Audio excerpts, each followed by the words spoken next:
अरे काय चाललंय? काय मनामध्ये? गुरुपौर्णिमा आली आहे. स्वामींना काय अर्पण करू? कशी साजरी करू? हाच विचार करतोयस ना?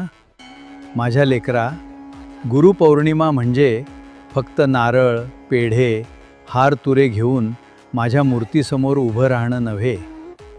मी काय तुमच्या या भौतिक वस्तूंसाठी भुकेला आहे का? मला तुमचं सोने नाणे नकोय.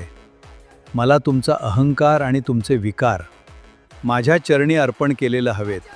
जर मला खऱ्या अर्थानं आनंद द्यायचा असेल तर या गुरुपौर्णिमेला मी सांगतो तशी साजरी कर.